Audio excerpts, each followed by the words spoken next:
Hello student, आप लोग class 10 का एक्सरसाइज 1.1, 1.2 पढ़ चुके हैं। आज हम एक्सरसाइज 1.3 पढ़ाने जा रहे हैं, जो आपको परीक्षा के दृष्टि से देखा जाए तो बहुत ही महत्वपूर्ण है। इस चैप्टर से अर्थात 1.3 जो चैप्टर है, इससे एकदम हर हालत में आपको किसी भी परीक्षा में हो, चाहे वो अर्धवार्षिक हो, टेस्ट हो या बोर्ड का हो, उसमें प्रश्न जरूर इस पाठ से रहेंगे। तो देखिए, जो हमने क्वेश्चन लिख रखा है, सिद्ध कीजिए कि √5 एक अपरिमेय संख्या है। ऐसे भी हो सकता है कि यहाँ 3 कर दे, 2 कर दे, 1/2 कर दे, 5 के जगह पर दूसरा अंक भी हो सकता है। लेकिन इसमें से प्रश्न परीक्षा में आपको जरूर आएंगे। देखिए, इसको बना रहे हैं, इस पर आप √3 का और √2 का घर पर बनाएंगे। देखिए, कहता है कि सिद्ध कीजिए कि √5 एक अपरिमेय संख्या है। अपरिमेय कह रहा है तो इसके विपरीत हम मानेंगे, परिमेय मानेंगे। ठीक है, कि माना कि √5 एक परिमेय संख्या है, एक परिमेय संख्या है। और परिमेय संख्या होता क्या है, तो जो P/Q के रूप में रहता है, ये लिख सकते हैं हम। किसी भी, ये भाषा जरूर आपको परीक्षा में लिखेंगे, किसी भी परिमेय संख्या को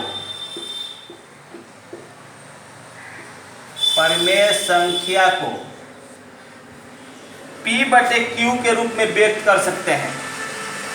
P/Q के रूप में व्यक्त कर सकते हैं।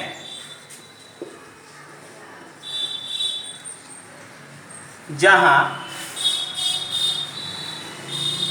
P और Q दो पूर्णांक है। Q बराबर नहीं होगा 0 के, मतलब कि Q का मान 0 नहीं हो सकता है।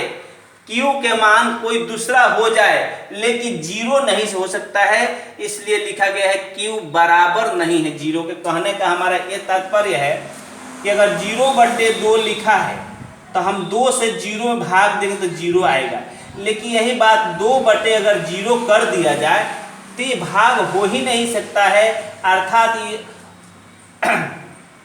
इसको कहते हैं, जब 2/0 हो, मतलब 0 से उस पर नहीं भाग दिया जाए तो अपरिभाषित हो जाता है। इसलिए यहाँ हमने लिख दिया Q बराबर नहीं है 0 के, मतलब नीचे वाला अंक 0 नहीं हो सकता है। इसमें 1 के अतिरिक्त कोई अभाज्य गुणनखंड नहीं है, जिसमें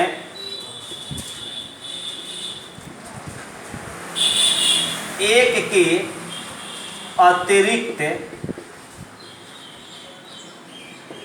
कोई अभाज्य गुणनखंड नहीं है। अब P/Q, देखिए √5 का है तो √5 बराबर P/Q। इसमें बाटा है तो इसमें भी अगर हम 1 मान लेते हैं और क्रॉस मल्टीप्लिकेशन करेंगे तो P से 1 में गुणा करें तो P होगा, और √5 से Q में करें तो √5Q होगा। अब इसको हम दोनों तरफ वर्ग करेंगे, दोनों तरफ पावर चढ़ाएंगे। लिखेंगे कि दोनों तरफ वर्ग करने पर, दोनों तरफ वर्ग करना है तो P² हो गया, √5Q जो है ये भी स्क्वायर हो गया, वर्ग हो गया। दोनों तरफ हमने वर्ग कर दिया। या P² √5Q² है, √5Q गुणे √5Q 2 बार, तो 50 25 होगा, रूट 25 होगा। क्यू में क्यू से कर क्यू स्क्वायर होगा, 25 के वर्गमूल 5 होता है, क्यू स्क्वायर, मतलब 5 क्यू स्क्वायर आया, 5 क्यू स्क्वायर।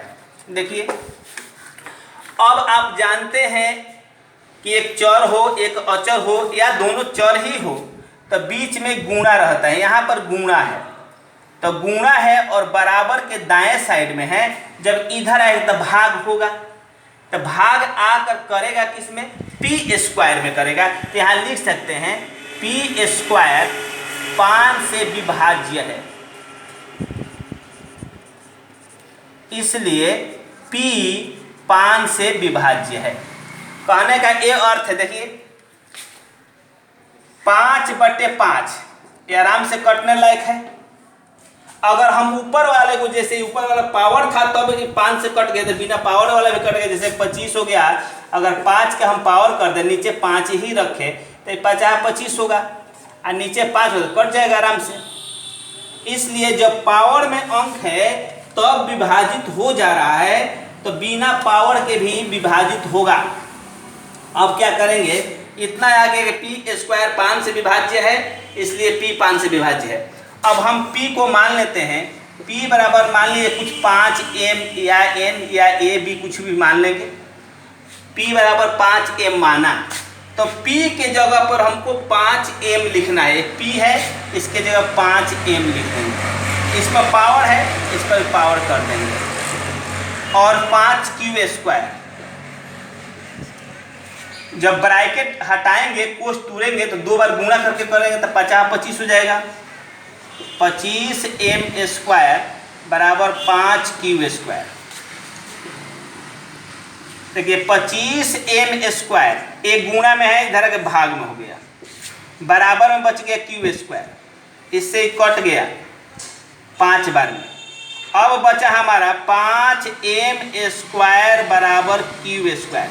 जिस तरह यहाँ आपने देखा कि ये गुणा में था तो आकर p स्क्वायर को भाग कर सकता है, उसी प्रकार ये भी गुणा में है, ये 5 जाकर q स्क्वायर को भाग कर सकता है। तो हम लिख देंगे q स्क्वायर 5 से विभाज्य है, विभाज्य है, इसलिए q 5 से विभाज्य है। यहाँ हमने लिखा था कि P और Q किसी से विभाज्य नहीं है, सिर्फ एक से विभाज्य है। लेकिन हमने जब बनाया तो देखा कि नहीं, P तो 5 से विभाज्य है और Q भी 5 से विभाज्य है। हम कह रहे थे कि नहीं, किसी से विभाज्य नहीं है, अर्थात हमारा जो मानना था वो गलत था।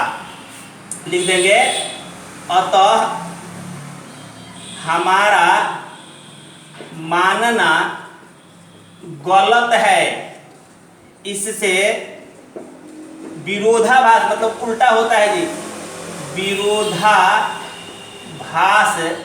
होता है। अतः रूट 5, देखिए हमने माना था कि प्रमेय है, लेकिन हम गलती मान चुके थे, या जो भी हमने माना वो गलती माना, तो हमारा विपरीत हो गया। तो ये जो लिखे थे कि हम माना कि रूट 5 एक प्रमेय संख्या है, लेकिन इसे विरोधाभास हो गया। अतः रूट 5 एक अपरिमेय संख्या है, अपरिमेय संख्या है। यही हमको सिद्ध करना था। इस तरह आप भाषा में लिख कर सिद्ध कीजिएगा तो आपका जितने नंबर का एक क्वेश्चन होगा उतना नंबर आपको मिल जाएगा। बहुत लोग क्या करते हैं, 2 लाइन में ही इसको बना देते हैं, हम भी 2 लाइन में बना सकते हैं, लेकिन बन तो जाएगा, लेकिन आपके परीक्षा में जो प्रश्न आएंगे तो नंबर जितने नंबर का नहीं रहेगा उतना नंबर नहीं मिल पाएगा। इसलिए आप इस तरह बनाइएगा। आप घर से यहाँ पर सिर्फ चेंज करके बनाइएगा। घर से 2 क्वेश्चन मात्रा बनाइए, यहाँ 3 कर दीजिए, एक बार 2 कर दीजिए, अर्थात सिद्ध कीजिए कि रूट 3 एक अपरिमेय संख्या है और सिद्ध कीजिए कि रूट 2 एक अपरिमेय संख्या है। आप 2 क्वेश्चन बनाएंगे, इसके बाद इस पार्ट से प्रश्न जरूर आपको परीक्षा में रहेगा। इसलिए आपसे कहना हमारा है कि आप घर पर जरूर इसको बनाइए, जो नहीं आता है आप पूछिए। अगर इस पार्ट के सभी क्वेश्चन आपसे बन जा रहे हैं तो अगले वीडियो में हम दूसरा चैप्टर पढ़ाएंगे। और नहीं बन पा रहा है तो आप बताएंगे, तो फिर इसमें के जो क्वेश्चन आपसे नहीं बनता होगा वो हम आपको बताएंगे। जय हिंद।